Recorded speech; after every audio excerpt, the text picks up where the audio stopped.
When Madonna appeared on American Bandstand in 1984, Dick Clark asked the young singer what her goal was. There was no hesitation as she replied, to rule the world. I think the first thing you think of with Madonna are her ambitions to push as many buttons as she can. That was Madonna's mandate from the beginning. Madonna Louise Ciccone was born in Michigan on August 16, 1958. She was only 5 years old when her mother died from breast cancer. A talented young dancer, Madonna spent 2 years at the University of Michigan on a dance scholarship, but she just couldn't wait. She quit and headed off to New York.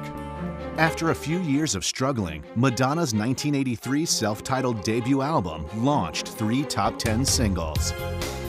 This early rise to fame came at the perfect time, as MTV was just getting started. Madonna's ability to be ahead of the fashion curve was obvious from the beginning.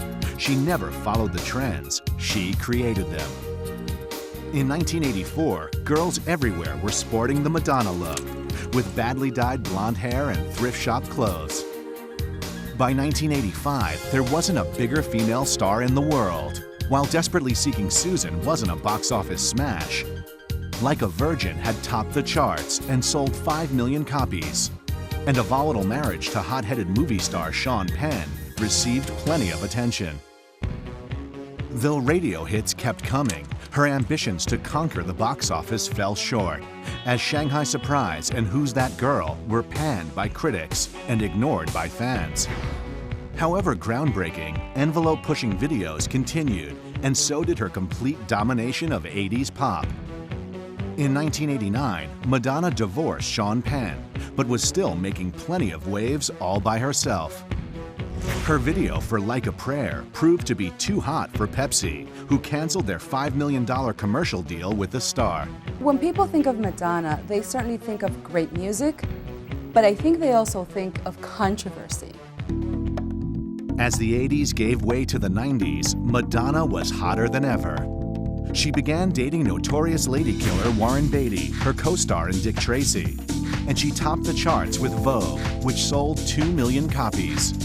She continued to turn up the heat with her 1990 video for Justify My Love, which was even too hot for the liberal censors at MTV, who banned the clip. Turning controversy into profit, Madonna sold the video in stores. Not satisfied with just pushing the sexual envelope in videos, Madonna was soon seen naked and in compromising positions on coffee tables across America in her softcore pornography book, Sex. 1996 proved to be a good year for Madonna as she gave birth to her first child, Lourdes, and had a big screen breakthrough, taking home a Golden Globe nomination for her role in Evita. In 2000, with another new decade to dominate, it was time for Madonna to reinvent herself again. She moved across the pond and married filmmaker Guy Ritchie. They had their first child, Rocco, in August 2000. However, late in 2008, Madonna and Guy Ritchie filed for divorce. When she began studying the spiritual practice of Kabbalah, red Kabbalah bracelets instantly became a hip fashion accessory on the red carpet. In 2003, Madonna proved, after 20 years on the scene, she still had a few raunchy tricks up her sleeve. Her open-mouthed kiss with Britney Spears at the 2003 VMAs became front-page news. In 2006, Madonna adopted a young boy from Malawi named David.